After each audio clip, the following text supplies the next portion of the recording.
Silahkan duduk. Salam sejahtera di dalam kasih Tuhan Yesus Kristus. Yogyakarta, 13 Oktober 2024.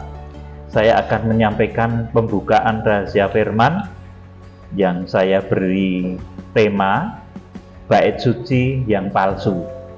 Saudara yang dikasihi Tuhan Yesus Kristus, bait suci yang asli itu adanya di Yerusalem, dibangun oleh Raja Salomo, dan ini atas perintah dan izin dari Tuhan. Jadi ini yang pertama harus saudara ketahui, bait suci itu yang asli ada di Yerusalem, dibangun Raja Salomo atas perintah Tuhan. Semula ini yang berhasrat mendirikan bait suci itu adalah Daud. Daud itu bapaknya Raja Salomo. Daud memandang bahwa karena dia tinggal di istana yang megah, istana yang mewah, tetapi kenapa rumah Allah hanya ada di tenda?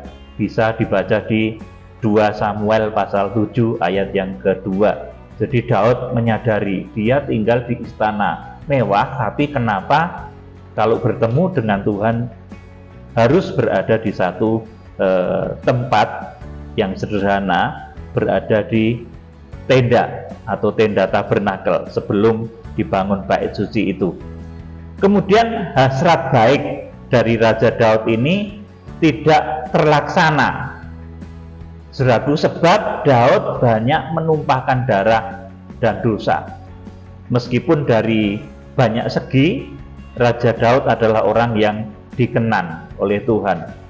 Saudara bisa membaca di dalam 2 Samuel 7 ayat 1 sampai 13, kemudian juga di 1 Tawarik 28 ayat 2 sampai 3.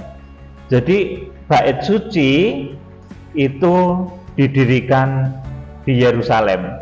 Bait suci yang asli itu didirikan di Yerusalem, dibangun oleh Raja Salomo, kemudian atas perintah dan izin dari Tuhan.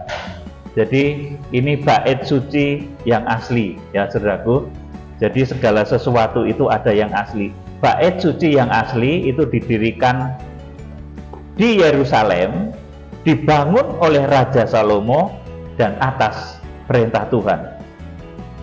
Saudaraku yang dikasihi Tuhan, Daud, bapak dari Salomo ini diizinkan untuk mengumpulkan bahan-bahan bagi rumah Tuhan, bagi bait suci itu. Namun yang diizinkan membangunnya adalah Salomo. Bait Allah yang didirikan oleh Salomo itu selesai dibangun sekitar tahun 1005 sebelum Masehi. Jadi 1005 sebelum Masehi itu di Yerusalem sudah ada bait Allah, ya. Saudaraku, kalau di Indonesia 1005 sebelum Masehi itu kondisinya seperti apa? Mungkin para sejarawan akan lebih mengerti, tetapi kerajaan pertama di Indonesia kita ketahui itu Kutai, itu sekitar 400 Masehi, ya saudaraku. Jadi memang peradaban Israel itu sudah cukup maju, terbukti pada 1005 sebelum Masehi itu didirikan bait suci Salomo. Saudara yang dikasihi Tuhan, selanjutnya bait suci itu dihancurkan oleh Nebukadnezar pada tahun 586 sebelum Masehi. Saudaraku, jadi bait suci itu dihancurkan oleh Nebukadnezar pada 586 sebelum Masehi. Kemudian pada saat pemerintahan Raja Kores, ya, itu dia baik. Kemudian Zerubabel itu membangun bait suci yang kedua, terjadi sekitar 538 sampai 520 sebelum Masehi. Jadi ini sejarah dari bait suci dari masa ke masa. Jadi ini bait suci yang asli ya saudaraku. Bait suci yang asli itu yang apa saudaraku? Pertama ada di Yerusalem. Kemudian yang kedua tadi saya sebutkan didirikan atas perintah Tuhan. Saudara, kemudian perjalanan bait suci ini sekitar 16 tahun sebelum kelahiran Tuhan Yesus, bait Allah yang dibangun Zerubabel itu kan sudah lapuk, saudaraku. Itu kemudian direhab oleh Herodes Agung. Nah, ketika Herodes Agung itu merehab bait suci Allah itu, dia tanpa ada perintah dari Tuhan. Nah, kemudian saudaraku, bait suci yang direhab oleh Herodes Agung tersebut hancur pada tahun 70 oleh Kaisar Titus dari Roma. Saudaraku, jadi bait suci yang asli itu dibikin atas perintah Tuhan dan hanya di satu tempat. Saudara, saya ini mengambil permisalan ya. Misalnya ini pada zaman Nabi Musa itu ada bait Allah yang berjalan namanya tabernakel, kemah suci, tempat Tuhan bertabernakel. Saudara, pada zaman Musa itu ada tabernakel dan itu didirikan atas perintah Tuhan dan ada di satu tempat. Saudaraku yang dikasihi Tuhan, nah misalkan saudaraku pada zaman Musa itu dibikin tabernakel yang persis seperti apa yang dibikin oleh Musa, tetapi posisinya di Jepang. Kira-kira oleh Tuhan boleh atau tidak? Saudaraku, pastilah tidak boleh. Saudaraku, jadi kita harus paham akan konsep bait suci ini. Jadi bait suci itu didirikan atas perintah Tuhan kepada pertama, ini miniaturnya itu kepada Nabi Musa yang diwujudkan di dalam satu bentuk, yaitu kemah suci tabernakel. Nah, kalau tabernakel ini didirikan misalkan di Jepang atau di Mongolia gitu saudaraku, ini tentunya Tuhan tidak berkenan. Suatu ketika saudaraku, ini dulu di awal-awal saya bercita-cita, saya itu pengen membangun bait suci yang persis saudaraku, dengan saat tabernakel itu ukurannya persis. Tapi rupanya Roh Kudus tidak berkehendak seperti itu. Saudaraku, jadi bait suci yang asli itu dibikin atas perintah Tuhan dan hanya di satu tempat. Nah, seperti tadi saya contohkan, misalkan ada orang pada zaman Musa itu 1500 tahun sebelum Masehi itu membuat tabernakel di Jepang. Ya, sama Tuhan pasti tidak diakui itu saudaraku. Atau misalkan ada orang di zaman Salomo. Zaman Salomo itu 1000 tahun sebelum Masehi membangun bait suci misalkan di India begitu saudaraku. Kira-kira oleh Tuhan diakui tidak? Pasti tidak saudaraku. Jadi bait suci itu didirikan di satu tempat dan atas perintah Tuhan. Atau pada zaman Zerubabel membikin bait suci di tempat lain begitu, di Mongolia atau di India atau di Pakistan, kira-kira boleh tidak? Pasti tidak boleh.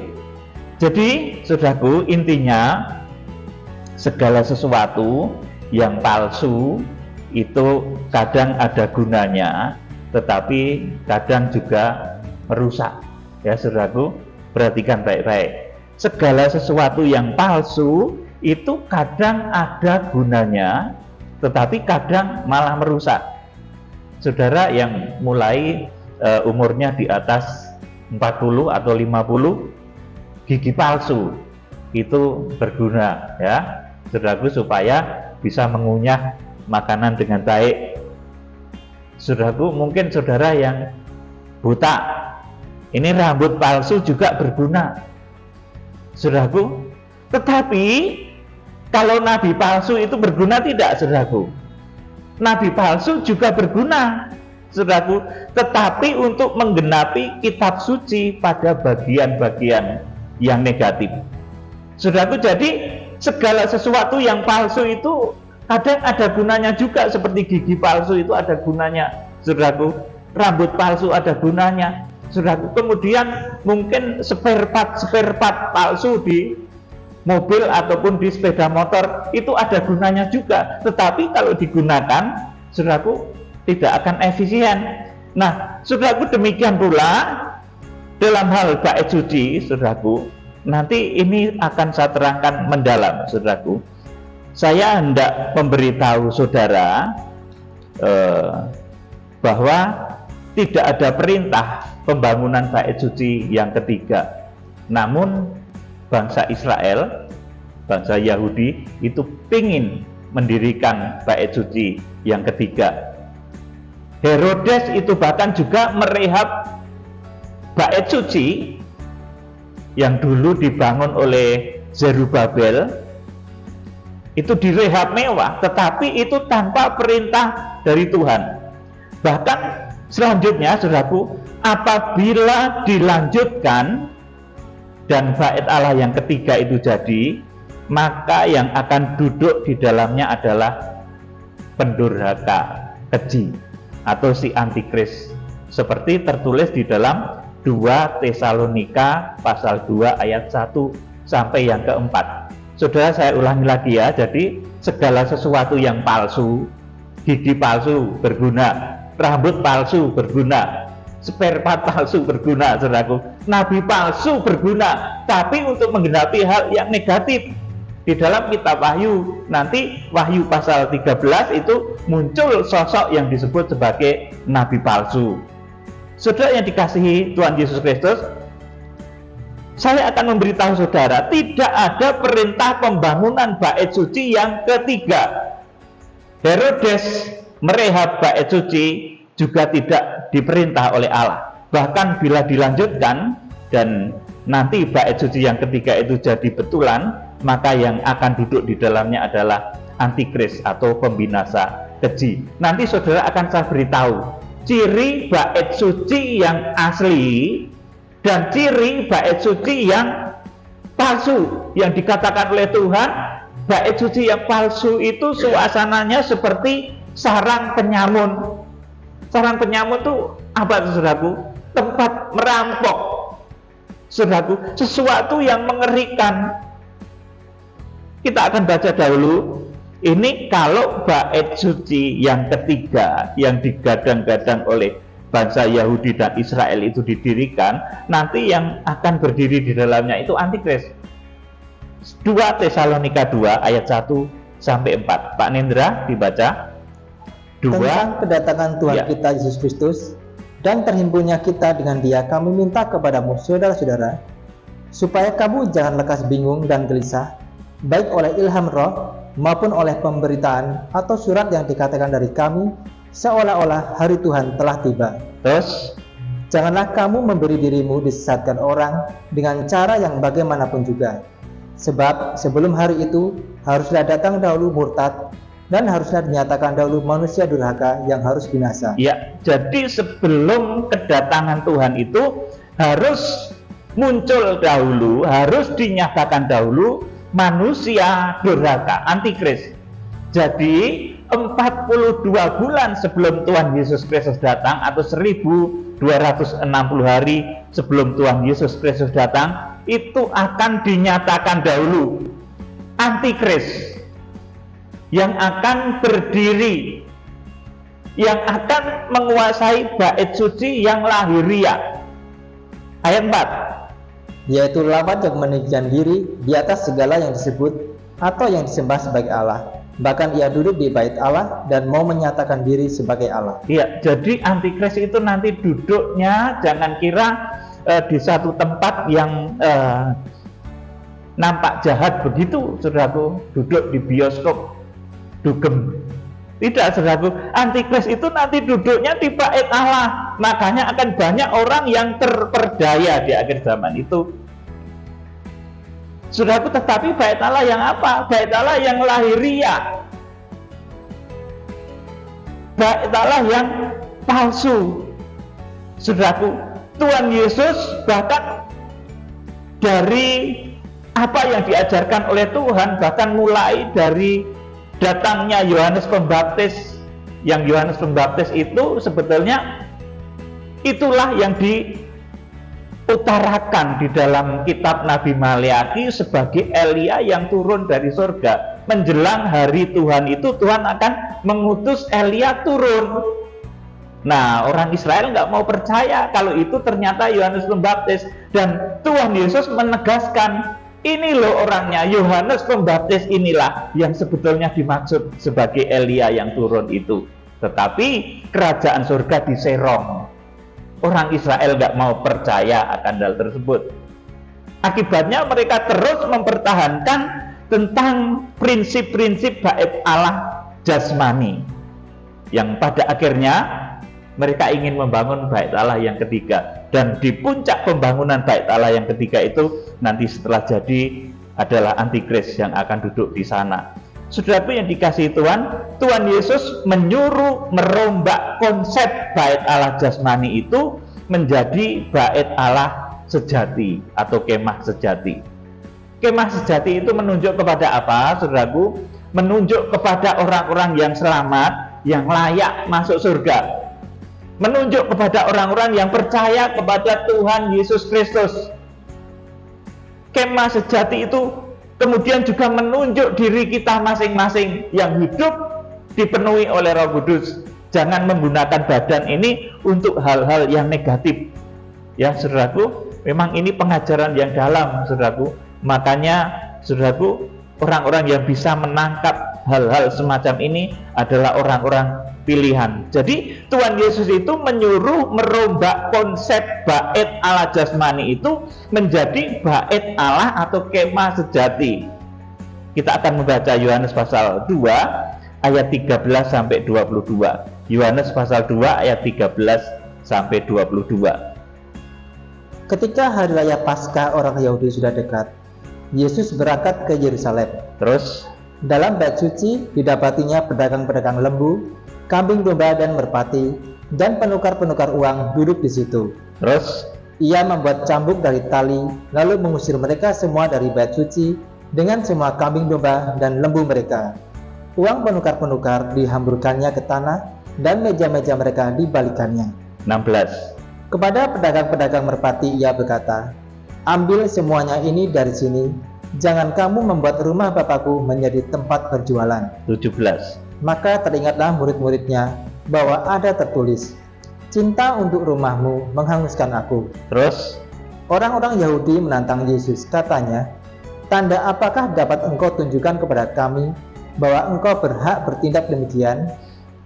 Jawab Yesus kepada mereka, rombak bait Allah ini, dan dalam 3 hari aku akan mendirikannya kembali. Terus Lalu kata orang Yahudi kepadanya, 46 tahun orang mendirikan bait Allah ini, dan engkau dapat membangunnya dalam 3 hari? Tetapi yang dimaksudkannya dengan bait Allah ialah tubuhnya sendiri.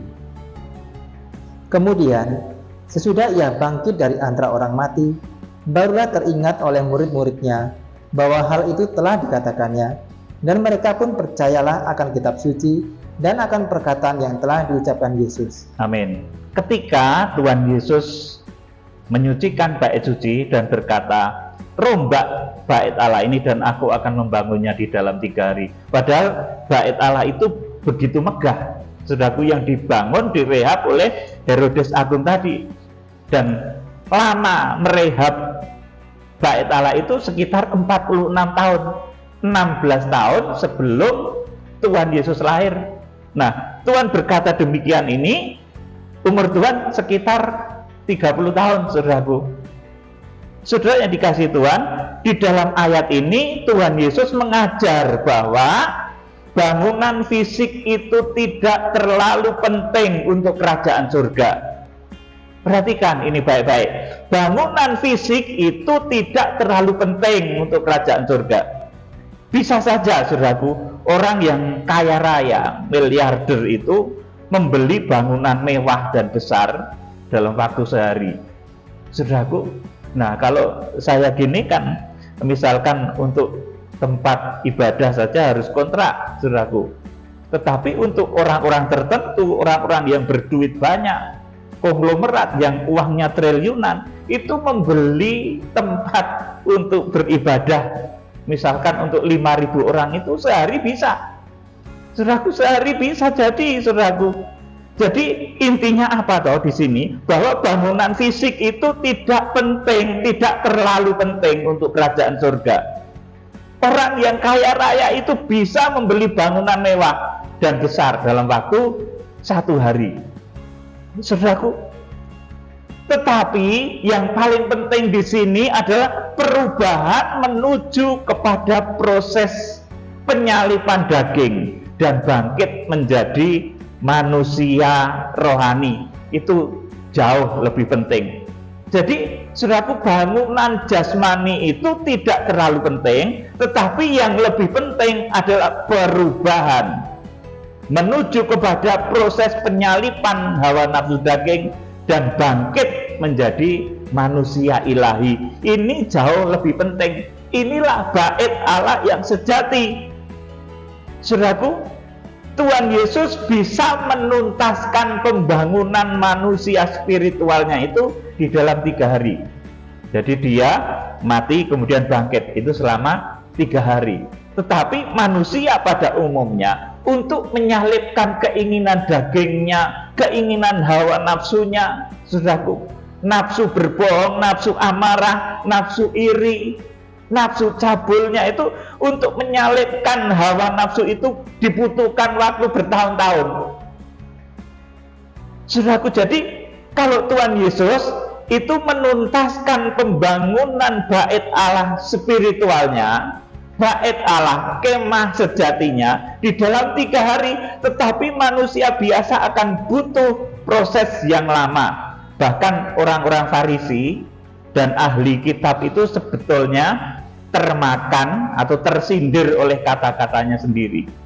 Mereka itu bisa jadi umur mereka 46 tahun atau lebih, seumur dengan lamanya Herodes membangun bait Allah jasmani, di mana bait Allah jasmani itu dibangun 16 tahun sebelum Tuhan Yesus Kristus lahir.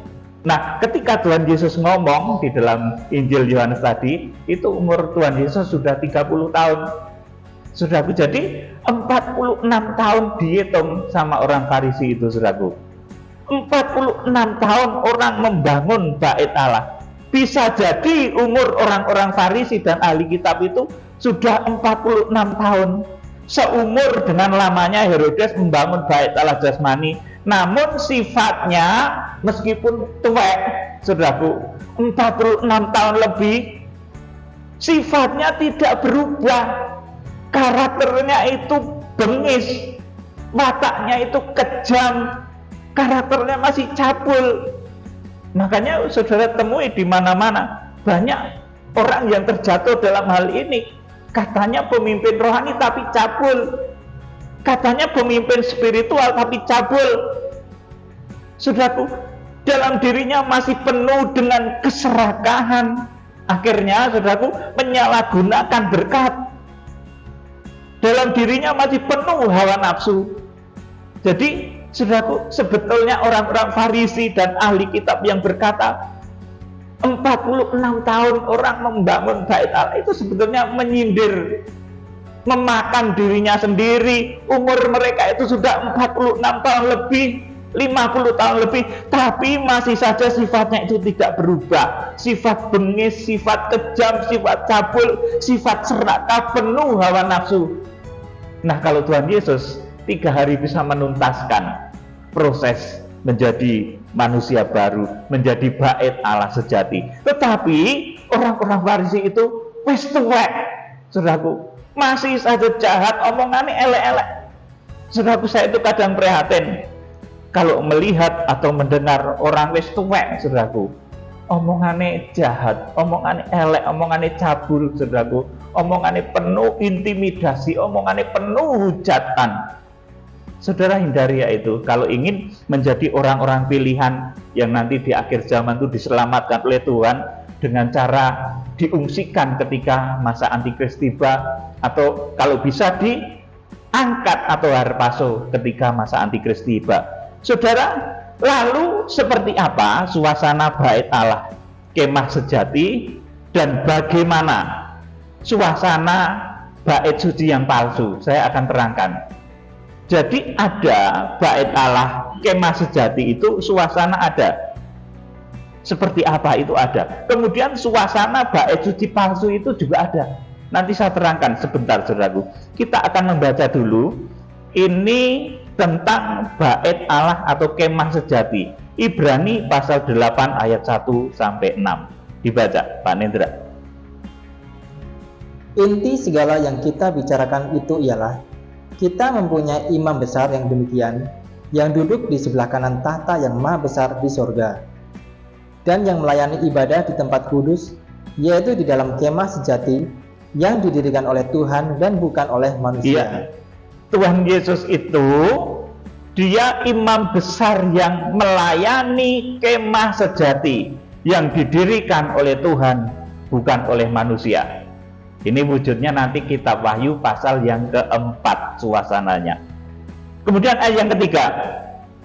Sebab setiap imam besar ditetapkan untuk mempersembahkan korban dan persembahan, dan karena itu Yesus perlu mempunyai sesuatu untuk dipersembahkan. 4. Sekiranya ia di bumi ini, ia sama sekali tidak akan menjadi imam. Ya. Karena di sini telah ada orang-orang yang mempersembahkan persembahan menurut hukum Taurat. Iya, jadi Tuhan Yesus itu merupakan imam untuk langit dan bumi, tidak hanya untuk orang yang di bumi saja. Sebab itu, saudaraku, di dalam wadah yang saya sebut sebagai Dewan Musyawarah Tuhan di Wahyu pasal 4, itu anggotanya ada yang dari langit, di bumi, samudra raya, saudaraku.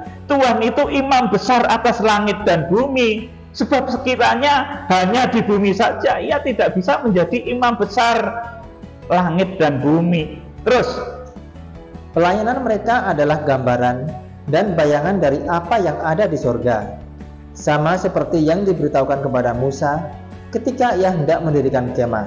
Ya. Ingatlah, demikian firman-Nya, bahwa engkau membuat semuanya itu menurut contoh yang telah ditunjukkan kepadamu di atas gunung itu. Amin. Jadi membangun bait suci itu atas perintah Tuhan ya, dan di satu tempat, tempatnya dulu di padang gurun.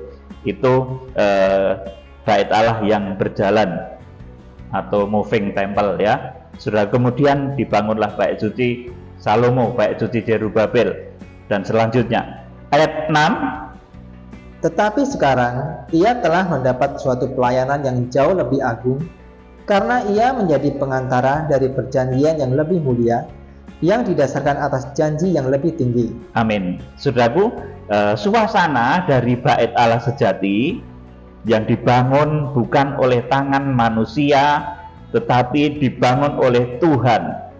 Wujudnya adalah Wahyu pasal 4 ayat 1 sampai 11. Jadi ini yang ada di dalam bait suci yang dibangun oleh Tuhan Yesus. Ini yang merupakan bait Allah sejati yang kita bangun bersama-sama di akhir zaman ini.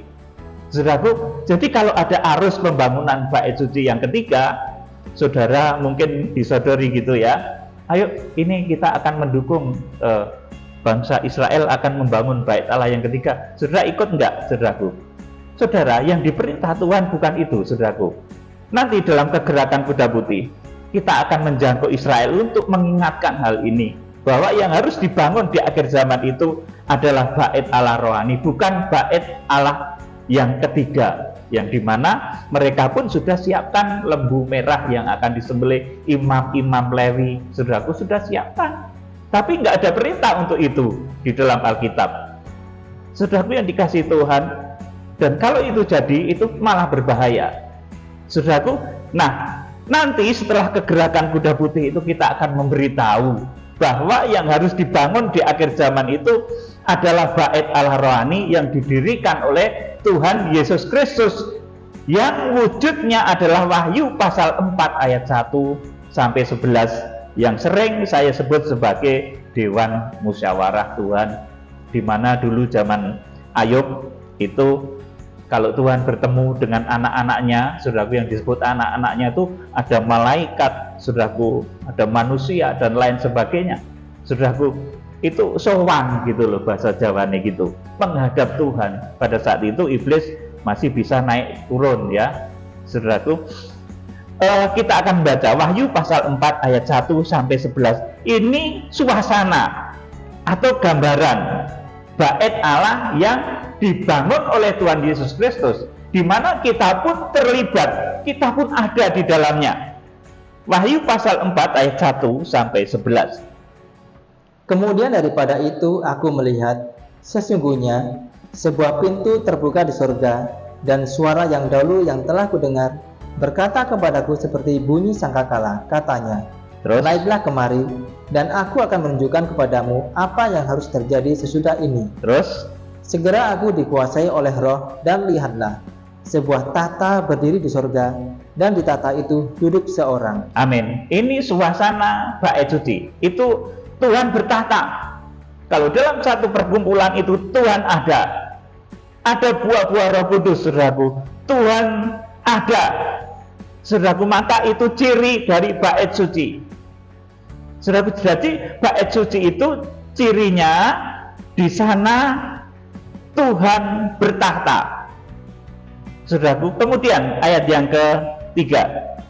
Dan dia yang duduk di tahta itu nampaknya bagaikan permata yaspis dan permata sardis, dan suatu pelangi melingkupi tahta itu gilang gemilang bagaikan zamrud rupanya. 4. Dan sekeliling tahta itu ada 24 tahta, dan di tahta-tahta itu duduk 24 tua-tua yang memakai pakaian putih dan mahkota emas di kepala mereka. Amin. Jadi di bait Allah sejati, di kemah sejati itu ada 24 tua-tua. Saudaraku, ini siapa? 12 rasul hujan awal, rasul yang dipilih Tuhan Yesus Kristus. Kemudian dan 12 rasul hujan akhir, rasul yang dipilih oleh Roh Kudus. Saudaraku, dan 12 rasul hujan akhir ini sekarang masih ada yang hidup. Saudaraku, jadi ciri dari bait suci Allah itu ada ke-24 rasul ini. Saudaraku, bahkan nanti yang akan memberikan petunjuk-petunjuk di dalam kegerakan juga adalah 12 rasul ini. Saudaraku, seperti yang berkata di dalam kitab Wahyu pasal yang kelima, bahwa jangan engkau menangis sebab singa dari suku Yehuda telah menang dan bisa membuka ketujuh meterainya. Saudaraku, kadang juga malaikat memberi petunjuk. Jadi suasana bait suci Allah itu ada Tuhan yang memimpin, kemudian ada petunjuk-petunjuk dari para rasul, petunjuk-petunjuk dari malaikat. Jadi bukan petunjuk-petunjuk dari bisikan arwah lain, roh lain, saudaraku, tetapi petunjuk-petunjuk dari Tuhan Yesus Kristus, petunjuk-petunjuk dari para rasul, kemudian petunjuk dari malaikat, bukan petunjuk dari arwah-arwah lain, dari roh-roh lain. Nah, kalau ada satu perkumpulan menyatakan dia mendapatkan satu petunjuk-petunjuk bukan dari Tuhan Yesus, bukan dari 24 tahta atau malaikat-malaikat, melainkan menerima wisik dari roh lain, itu jelas bait Allah yang palsu. Saudaraku, jadi dikit-dikit itu jangan penglihatan ya saudaraku, dikit-dikit saya melihat begini-begini. Ya saudaraku, kalau nggak melihat jangan ngomong melihat, nanti saudara dusta. Dan dusta yang terbesar itu adalah dusta tentang surga. Saudaraku, jadi saudaraku, kalau di dalam satu perkumpulan itu ada orang-orang yang mendapatkan wisik, mansit dari roh-roh lain, selain dari 24 tua-tua, selain dari para malaikat, selain dari Roh Kudus, selain dari Tuhan Yesus, maka dipastikan itu adalah bait Allah palsu. Saudaraku, dikit-dikit penglihatan, oh ketok neng langit itu malaikat terek-terek, saudaraku, oh nggak trompet abe. Nah, saudaraku, kemeroh, saudaraku, banyak di akhir zaman bait Allah yang palsu. Saudaraku, ayo 4 dibaca lagi, dan selanjutnya ayat 4. Dan sekeliling tahta itu ada 24 tahta, dan di tahta-tahta itu duduk 24 tua-tua yang memakai pakaian putih dan mahkota emas di kepala mereka. Terus, dan dari tahta itu keluar kilat dan bunyi guru yang menderu, dan 7 obor menyala-nyala di hadapan tahta itu. Itulah ketujuh roh Allah. Iya. Jadi ini ketujuh roh Allah. yang menunjuk kepada pertama ini Roh Kudus. Itu nanti yang akan memberikan petunjuk pada orang-orang yang ada di dalam bait suci Allah. Kemudian ini menunjuk kepada 7 bintang yang digenggam di tangan kanan Tuhan Yesus Kristus. Artinya jemaat-jemaat akhir zaman yang akan tergembala masuk kepada pengangkatan, kepada harpaso maupun pengungsian, itu adalah jemaat-jemaat yang terpimpin oleh bintang Tuhan, oleh hamba Tuhan yang diurapi. Dan ini sedikit, saudaraku, seperti orang Majus yang datang ke kandang Bethlehem itu enggak banyak, tetapi mereka didatangkan oleh Tuhan. Adoh-adoh, saudaraku, direwangi teko, saudaraku. Ini laksana orang Majus yang dipimpin oleh bintang. Saudaraku, demikian pula di dalam suasana bait Allah yang sejati, itu ada pimpinan dari ketujuh roh Allah, 7 obor yang menyala-nyala. Itulah ketujuh roh Allah. Jadi kalau di dalam satu perhimpunan ada petunjuk Roh Kudus, itu adalah ciri dari bait Allah yang sejati. Ayat yang ke-6, dan di hadapan tata itu ada lautan kaca bagikan kristal. Di tengah-tengah tata itu dan di sekelilingnya ada 4 makhluk penuh dengan mata, di sebelah muka dan di sebelah belakang. Ayat 7. Adapun makhluk yang pertama sama seperti singa, dan makhluk yang kedua sama seperti anak lembu, dan makhluk yang ketiga mempunyai muka seperti muka manusia, dan makhluk yang keempat sama seperti burung nasar yang sedang terbang. Amin. Selanjutnya adalah bahwa di dalam satu perkumpulan itu harus menampilkan, meninggikan Tuhan Yesus Kristus yang tampil di dalam keempat Injil, Matius, Markus, Lukas, dan Yohanes. Inilah penampilan Tuhan Yesus yang digambarkan di sini seperti 4 makhluk. Matius itu seperti singa, kemudian Markus itu seperti anak lembu, kemudian Lukas itu seperti anak manusia, dan Injil Yohanes itu penampilan Tuhan Yesus yang digambarkan seperti burung nasar yang sedang terbang. Jadi kalau ada satu perkumpulan di dalamnya itu yang ditinggikan Tuhan Yesus Kristus, maka perkumpulan itu adalah bait suci Allah. Itu menunjukkan ciri-ciri bait suci Allah. Tapi kalau di dalam satu perkumpulan itu terjadi pengkultus individuan, yang ditinggikan malah orangnya, malah pendetanya, saudaraku. Baik pendeta yang masih hidup ataupun yang sudah meninggal, itu didewa-dewakan. Itu menjadi keliru. Saudara, jadi di dalam perkumpulan bait suci Allah itu yang harus ditinggikan adalah Tuhan Yesus Kristus yang tampil di dalam keempat Injil. Dan ini nanti yang akan memerintah munculnya kuda putih, merah, hitam, dan kelabu. Lanjut, ayat yang ke-8.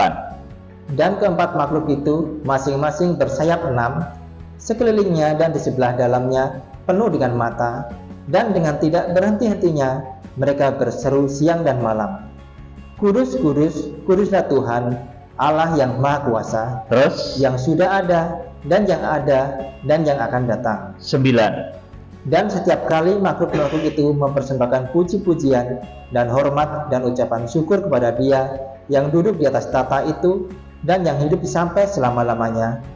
Maka tersungkurlah ke-24 tua-tua itu di hadapan Dia yang duduk di atas tata itu, dan mereka menyembah Dia yang hidup sampai selama-lamanya, dan mereka melemparkan mahkotanya di hadapan tata itu sambil berkata, Ya Tuhan dan Allah kami, Engkau layak menerima puji-pujian dan hormat dan kuasa, sebab Engkau telah menciptakan segala sesuatu, dan oleh karena kehendak-Mu semuanya itu ada dan diciptakan. Ciri selanjutnya dari bait suci Allah, dari suasana bait suci Allah, itu di dalamnya ada puji-pujian kepada Tuhan Yesus Kristus. Di sini dikatakan, dan keempat makhluk itu masing-masing bersayap 6, sekelilingnya dan di sebelah dalamnya penuh dengan mata, dengan tidak berhenti-hentinya mereka berseru siang dan malam, Kudus, kudus, kuduslah Tuhan Allah yang Maha Kuasa, yang sudah ada dan yang akan datang. Bersaut-sautan puji-pujian kepada Tuhan.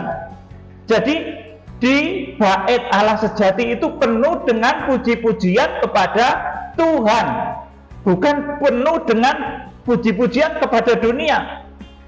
Ya, saudaraku, misalkan wah ini katanya tempat kudus, bait suci, tapi yang dinyanyikan malah rungkat, ya bukan, saudaraku. Yang dinyanyikan malah lagu-lagu dunia, memuji-muji dunia, ya saudaraku. Lagu-lagu yang bernafaskan duniawi. Ya, saya sendiri, saudaraku, kadang memohon ampun pada Tuhan, karena tidak bisa dipungkiri setiap saat itu dari telinga kita, itu kadang kita mendengar lagu-lagu dunia. Ya, lagu-lagu masa lalu itu indah, ya saudaraku, mengenang tahun-tahun yang dulu, tahun 80-an, lagu dari Ebit, lagu dari siapa lagi, Obi Mesak, itu indah, ya saudaraku.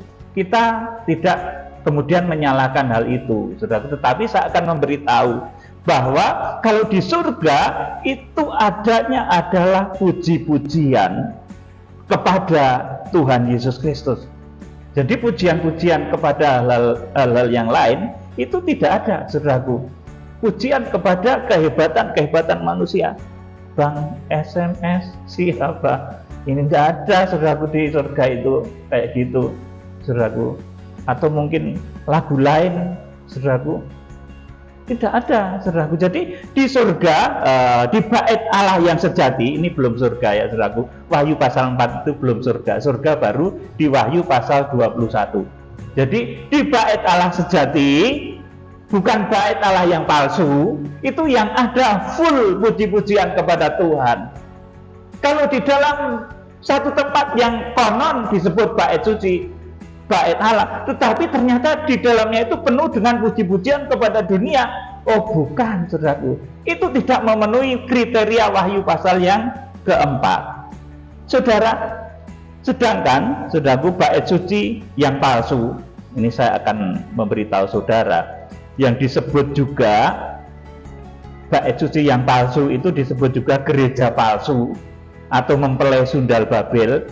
Itu memiliki ciri seperti sarang penyamun. Jadi di akhir zaman itu akan ada dua golongan besar. Yang pertama itu mempelai Kristus, itu tergambar di Wahyu 12 ayat 1 sampai 6. Kemudian ada mempelai sundal Babel, itu gereja palsu. Itu pengikutnya juga bejibun, saudaraku, banyak.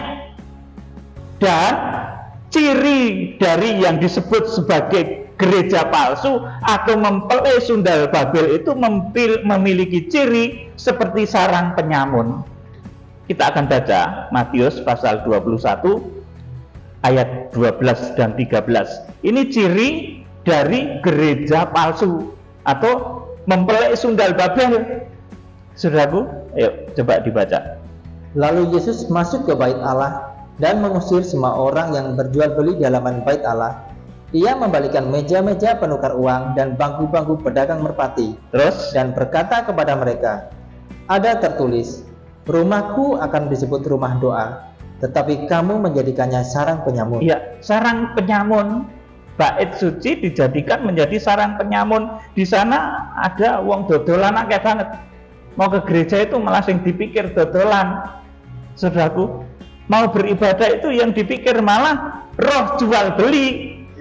Di sini dikatakan Tuhan Yesus membalikkan meja-meja penukar uang dan bangku-bangku pedagang merpati. Pedagang merpati itu apa, saudaraku? Orang yang memperjualbelikan yang seolah-olah karunia Roh Kudus, padahal bukan. Saudaraku, itu berbahaya. Saudaraku, nah di akhir zaman mempelai palsu atau sundal Babel atau gereja Babel itu berciri pesta pora, berciri cabul, berciri penuh roh jual beli, dan satu lagi tidak berbuah-buah. Ya, kita akan membaca. Ini ciri dari bait Allah palsu, ciri dari gereja palsu, ciri dari gereja sundal Babel yang disebut di dalam Wahyu pasal 17 ayat 1 dan 6. Cirinya pesta pora, cabul, penuh jual beli, tapi tidak berbuah-buah. Wahyu 17 ayat 1 sampai 6 dibaca. Lalu datanglah seorang dari ketujuh malaikat yang membawa ketujuh cawan itu dan berkata kepadaku, "Mari ke sini, aku akan menunjukkan kepadamu putusan atas pelacur besar yang duduk di tempat yang banyak airnya." Amin. Saya terangkan di sini. Jadi, lalu datanglah seorang dari ketujuh malaikat. Ini juga anggota yang ada di dalam Wahyu pasal 4 tadi. Sudah jadi pelaksana kitab Wahyu itu semuanya ada di dalam Wahyu pasal 4 itu. Saudaraku, terus lanjutkan. Dengan dia, raja-raja di bumi telah berbuat cabul, Terus, dan penghuni-penghuni bumi telah mabuk oleh anggur percabulannya. iya, terus, Dalam roh aku dibawanya ke padang gurun, dan aku melihat seorang perempuan duduk di atas seekor binatang yang merah ungu, yang penuh tertulis dengan nama-nama hujat. Binatang itu mempunyai 7 kepala dan 10 tanduk. iya. Jadi di dalam satu tempat yang namanya Bait Allah palsu, itu orang beribadah tetapi mulutnya masih kotor, suka mengumpat, mencaci, menghujat. Di sini dikatakan sosok pemimpin dari tempat atau Bait Allah palsu itu binatang merah ungu yang penuh dengan tertulis dengan nama-nama hujat. Katanya Bait Allah, tetapi orang yang di dalamnya itu suka menghujat. Kata-katanya kotor, saudaraku. Itu bukan ciri Bait Allah loh, saudaraku. Jadi kalau saudara masuk di dalam Bait Allah yang betulan, itu saudara akan menemukan orang-orang yang mulutnya terjaga, dikuduskan dari kata-kata buruk, kata-kata jahat, kata-kata tidak senonoh. Sebab, saudaraku, pengikut dari antikris yang namanya adalah gereja palsu atau sundal Babel itu memiliki karakter suka menghujat, suka menghina, suka mencela. Ya, terus. Dan perempuan itu memakai kain ungu dan kain kirmisi yang dihiasi dengan emas, permata dan mutiara. Dan di tangannya ada suatu cawan emas penuh dengan segala kekejian dan kenajisan percabulannya. Iya. Selanjutnya cirinya adalah pesta pora. Kemudian juga cabul, ya saudaraku. Jadi ini perempuan itu, gereja palsu itu, saudaraku, atau bait Allah palsu itu, dia juga dipenuhi dengan kekayaan. Saudaraku, di sini kain ungu, kain kirmisi, dihiasi emas, permata, mutiara, itu kan benda-benda yang seharusnya dibangun untuk digunakan untuk membangun bait Allah, tetapi digunakan untuk percabulan. Saudaraku, dan saudara melihat dengan baik perbedaan antara mempelai sundal Babel atau gereja palsu dengan mempelai Kristus yang di Wahyu pasal 12. Kalau Wahyu pasal 12 itu, saudaraku, meskipun dia berteriak kesakitan, tetapi dia berbuah. Namun, saudaraku, anggota dari gereja palsu, dari bait Allah yang palsu, itu sugih, saudaraku, neng ora berbuah, kaya tapi tidak berbuah. Mempelai sundal Babel itu senengannya menghambur-hamburkan kekayaannya untuk percabulan, tetapi dia tidak berbuah, tidak melahirkan anak. Saudaraku, dia tidak berbuah hidupnya itu. Banyak loh, saudaraku, orang-orang kaya sing tak bedek, waduh, jangan-jangan merupakan penopang kegerakan yang potensial. Ternyata kosong, saudaraku, pepesan kosong, saudaraku. Bahkan ada yang seolah-olah sederhana sekali, tetapi berbuah. Makanya di dalam kegerakan kitab Wahyu ini, saudaraku, saya itu menghargai janda-janda Sarfat yang berkorban, saudaraku. Mereka bukan dari kelebihan mereka, tapi dari kekurangan mereka, mereka bisa berkorban.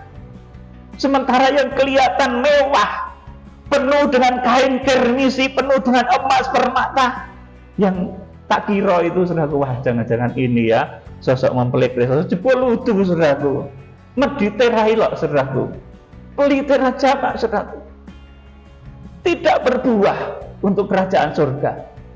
Saudara yang dikasih Tuhan, ini ciri selanjutnya dari bait Allah palsu. Iso sugih ning ora berbuah.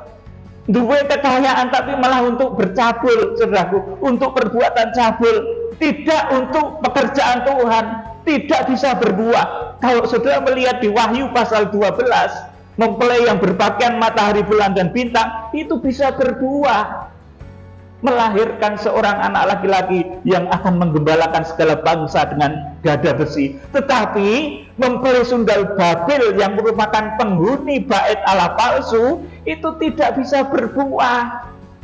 Mereka hanya berfoya-foya, saudaraku, menggunakan kekayaannya untuk percabulan dan berfoya-foya. Ini ciri bait Allah palsu. Ayat 16, ayat yang kelima maksud saya, dan keenam. Dan pada dahinya tertulis suatu nama, suatu rahasia, Babel besar, ibu dari wanita-wanita pelacur dan dari kekejian bumi. Dan aku melihat perempuan itu mabuk oleh darah orang-orang kudus dan darah saksi-saksi Yesus. Dan ketika aku melihatnya, aku sangat heran. Ya, saudaraku, ini memiliki ketegaan, memiliki sesuatu yang tega, ya saudaraku. Jadi bait Allah palsu, saudaraku, ini didirikan bukan atas kehendak Tuhan, saudaraku, tetapi atas keinginan hawa nafsu, kemudian melahirkan orang-orang semacam ini, saudaraku, yang gemar bercabul, gemar melakukan berbagai macam kenajisan, bergelimang dengan kemewahan, senang percabulan, tetapi tidak melahirkan anak. Artinya tidak berbuah-buah untuk kerajaan Allah. Bedakan dengan Wahyu pasal 12 ayat 1 sampai 6. Artinya, saudaraku, anggota dari bait Allah palsu itu ya iso sugih, saudaraku, tapi tidak berbuah. Medite raja mak, saudaraku. Lalu seperti apa suasana bait suci palsu itu yang dikatakan oleh Tuhan seperti sarang penyamun? Kita akan membaca ini di dalam kitab Wahyu. Nanti bait Allah palsu ini merupakan satu kota besar, ya saudaraku, di akhir zaman yang saya tidak akan menyebutkan itu kota mana, ya saudaraku, tetapi itu satu tempat di mana di sana dibangun bait Allah palsu, saudaraku. Seharusnya bait Allah itu kan di Yerusalem, tapi saudaraku, ya saudara memohon hikmat sendiri. Saudaraku yang dikasihi Tuhan, kita akan membaca seperti apa suasana bait suci palsu itu, melegalkan segala yang tidak dilegalkan Alkitab, perkawinan sesama jenis dan lain sebagainya. Saudaraku, Wahyu pasal 18 ayat 1 sampai 20. Wahyu pasal 18 ayat 1 sampai 20, ini ayat terakhir. Jatuhnya Babel. Ya, kemudian Babel. Daripada itu, ya, aku melihat seorang malaikat lain turun dari surga. Ia mempunyai kekuasaan besar dan bumi menjadi terang oleh kemuliaannya. Terus, dan ia berseru dengan suara yang kuat, katanya, sudah rubuh Babel, kota besar itu. Iya, sampai di sini dulu. Sudah rubuh Babel, kota besar itu. Saudaraku, Babel, kota besar bait Allah palsu itu rubuh, saudaraku. Di mana itu, saudaraku? Di mana bait Allah palsu itu didirikan, di mana Tuhan tidak perintah. Tapi itu dianggap sebagai satu tempat yang suci. Tetapi sesungguhnya di dalamnya ada berbagai macam kekejian. Babel besar itu nanti roboh di dalam satu peperangan dahsyat, tepatnya perang nuklir ini, saudaraku. Ya, dibaca lanjut. Dan ia telah menjadi tempat kediaman roh-roh jahat, ya, dan tempat bersembunyi semua roh najis, dan tempat bersembunyi segala burung yang najis dan yang dibenci. Amin. Jadi di bait suci palsu tadi itu merupakan kediaman roh-roh jahat. Jadi yang menginspirasi perkumpulan orang-orang yang masuk di bait Allah palsu itu, yang menginspirasi adalah roh-roh jahat yang mengilhami kejahatan, mengilhami perzinahan, mengilhami perbuatan-perbuatan tidak kudus. Terus, karena semua bangsa telah minum dari anggur hawa nafsu cabulnya, dan raja-raja di bumi telah berbuat cabul dengan dia. Dan pedagang-pedagang di bumi telah menjadi kaya oleh kelimpahan hawa nafsunya. Iya, seolah-olah bagus bisa mensejahterakan penghuni bumi. Ya, kata-katanya seolah-olah manis. Ya, Mbak Tuhan tuh kadang kata-katanya nggak perlu manis. Ketika harus menyampaikan tulah seperti yang disampaikan Musa kepada Mesir, ya harus keras, saudaraku. Ada waktunya keras, ada waktunya memberikan peringatan, ada waktunya memberkati, itu hamba Tuhan. Tetapi, saudaraku, di dalam bait Allah palsu itu, saudaraku, adanya enak-enak terus, saudaraku. Untuk dibaca. Lalu aku mendengar suara lain dari surga berkata, "Pergilah kamu, hai umatku, pergilah daripadanya, supaya kamu jangan mengambil bagian dalam dosa-dosanya, dan supaya kamu jangan turut ditimpa malapetaka-malapetakanya. Terus, Sebab dosa-dosanya telah bertimbun-timbun sampai ke langit, dan Allah telah mengingat segala kejahatannya. 6. Balaskanlah kepadanya, sama seperti dia juga membalaskan, dan berikanlah kepadanya 2 kali lipat menurut pekerjaannya. Campurkanlah baginya 2 kali lipat di dalam cawan percampurannya." Amin. Ini asal dari kenapa di akhir zaman itu 21 malapetaka. Kalau di zaman Musa mengungsikan Israel itu 10 tulah, saudaraku, maka di akhir zaman itu dicampurkan 2 kali lipat, artinya menjadi 20, dan ada 1 positif kegerakan kuda putih. 21 malapetaka akhir zaman itu asalnya dari sini. Sudah, kemudian lanjut ayat yang ke-7. Berikanlah kepadanya siksaan dan pergabungan, sebanyak kemuliaan dan kemewahan yang telah ia nikmati. Sebab ia berkata di dalam hatinya, "Aku bertata seperti ratu, aku bukan janda, dan aku tidak akan pernah berkabung." Terus, sebab itu segala malapetakanya akan datang dalam 1 hari, yaitu sampar dan perkabungan dan kelaparan, dan ia akan dibakar dengan api, karena Tuhan Allah yang menghakimi dia adalah kuat. 9. Dan raja-raja di bumi yang telah berbuat cabul dan hidup dalam kelimpahan dengan dia akan menangisi dan meratapinya apabila mereka melihat asap api yang membakarnya. 10. Mereka akan berdiri jauh-jauh karena takut akan sisaannya, dan mereka akan berkata, "Celaka, celaka engkau, hai kota yang besar, Ya, kota besar. Terus, Babel, hai kota yang kuat, sebab dalam 1 jam saja sudah berlangsung penghakiman." amin. Nanti akan ada 1 kota besar yang disanjung-sanjung sebagai kota suci yang akan roboh dalam 1 jam. Ini tentunya perang nuklir, saudaraku. Ya, teruskan.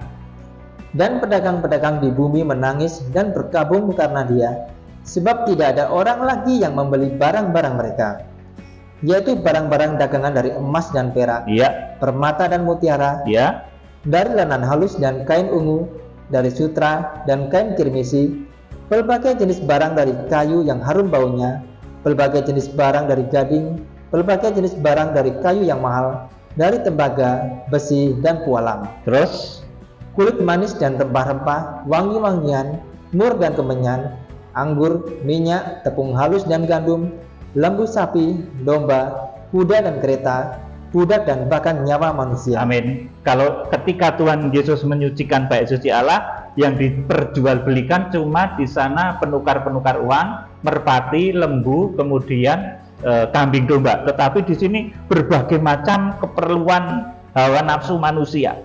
Bahkan dikatakan domba, kuda, kereta.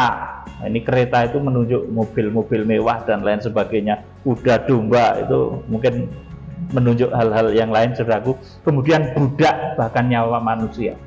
Ada transaksi nyawa manusia, saudaraku. Jadi di akhir zaman tuh nanti banyak ya pembunuh bayaran tuh banyak, saudaraku. Terus, Dan mereka akan berkata, "Sudah lenyap buah-buahan yang diingini hatimu, dan segala yang mewah dan indah telah hilang daripadamu, dan tidak akan ditemukan lagi." terus, Mereka yang memperdagangkan barang-barang itu, yang telah menjadi kaya oleh dia, akan berdiri jauh-jauh karena takut akan sisanya, dan sambil menangis dan meratap. Mereka berkata, "Celaka, celaka kota besar, yang berpakaian lenan halus, dan kain ungu dan kain kirmisi, dan yang dihiasi dengan emas dan permata dan mutiara. Sebab dalam 1 jam saja kekayaan sebanyak itu sudah binasa. Amin. Ini yang diterangkan di Wahyu 17 tadi. Celaka-celaka kota besar yang berpakaian lenan halus, kain ungu kirmisi. Ya, saudaraku, tetapi tidak bisa berbuah. Itu dikatakan celaka-celaka. Jadi berbuahlah di dalam Kristus. Saya jadi ingin menerangkan satu hal pada saudara. Ketika Tuhan Yesus mengutuk pohon ara itu karena ketika dicari-cari oleh Tuhan nggak ada buahnya, saudaraku. Padahal memang saat itu bukan saat musim berbuah untuk pohon ara. Tetapi kalau Tuhan menghendaki, itu sebetulnya segala sesuatu harus berbuah. Saudaraku, tetapi pohon ara itu tidak berbuah. Ini artinya apa, saudaraku? Kalau Tuhan yang suruh, itu kita harus sendiko dapo. Kita harus taat, kapanpun Tuhan suruh kita itu harus manut. Nah, pohon ara ini tidak, saudaraku. Ketika Tuhan mencari-cari nggak ada buahnya, akhirnya dikutuklah. Apakah pohon ara itu salah, saudaraku? Sebetulnya tidak, tetapi Tuhan ingin mengajar manusia bahwa yang dimaksud itu bukan pohon ara, tetapi manusia. Kalau manusia itu ketika Tuhan berkehendak harus sendiko dawuh. Harus oke Tuhan, baik Tuhan, pakai aku Tuhan. Itu maksud Tuhan. Karena buat apa Tuhan mengutuk pohon ara? Buang-buang waktu, buang-buang pikiran. Apa Tuhan ingin menyatakan bahwa aku hebat toh, iso mengutuk pohon ara sehingga kering toh, hebat toh aku? Bukan itu yang dikehendaki Tuhan. Yang dikehendaki Tuhan adalah manusia. Bahwa ketika Tuhan menghendaki mencari-cari buah di dalam dirimu, engkau harus menunjukkan buah itu. Saudara, jangan sampai kita dijumpai seperti pohon ara yang tak berbuah itu. Saudaraku, lanjut. Dan setiap nakoda dan pelayar dan anak-anak kapal dan semua orang yang mata pencariannya di laut berdiri jauh-jauh dan berseru ketika mereka melihat asap api yang membakarnya, katanya, kota manakah yang sama dengan kota besar ini? Terus lalu dan mereka menghamburkan debu ke atas kepala mereka dan berseru sambil menangis dan meratap, katanya, celaka, celaka kota besar yang olehnya semua orang yang mempunyai kapal di laut telah menjadi kaya oleh barangnya yang mahal, sebab dalam 1 jam saja ia sudah binasa. 20. Bersukacitalah atas dia, hai sorga, dan kamu, hai orang-orang kudus, rasul-rasul dan nabi-nabi, karena Allah telah menjatuhkan hukuman atas dia karena kamu. Amin. Saudaraku, bersukacitalah atas dia, hai surga, dan kamu, hai orang-orang kudus, rasul-rasul dan nabi-nabi, karena Allah telah menjatuhkan hukuman atas dia karena kamu. Saudaraku, jadi bait Allah itu, saudaraku, adalah satu tempat yang ketika membuat itu Tuhan yang suruh. Saudaraku, meskipun siapa itu? Cornelius itu dibaptis oleh Petrus ya. Cornelius itu perwira dari Italia. Nah, dia orang non-Yahudi yang pertama dibaptis oleh Petrus. Awalnya Petrus nggak mau, saudaraku. Itu perwira dari Italia, saudaraku. Nah, meskipun kalau mau Cornelius itu mendirikan bait suci di kotanya ya, saudaraku, tetap itu tidak diakui oleh Tuhan. Saudaraku yang dikasihi Tuhan, jadi bait suci Allah itu adalah satu tempat kudus yang berdirinya ditentukan oleh Tuhan dan berciri khusus, dan ciri itu adalah sesuai dengan Wahyu pasal yang keempat. Kemudian bait Allah palsu itu adalah tempat perkumpulan di mana pengikut-pengikut kuasa kegelapan itu berkumpul. Mereka diilhami oleh berbagai roh najis. Tadi dikatakan di dalam Wahyu pasal 18, berbagai macam roh najis ada di sana dan merupakan kota yang memerintahkan kejahatan terhadap orang-orang kudus. Dan di akhir zaman kota ini akan hancur di dalam 1 jam saja. Kiranya Tuhan Yesus Kristus memberkati.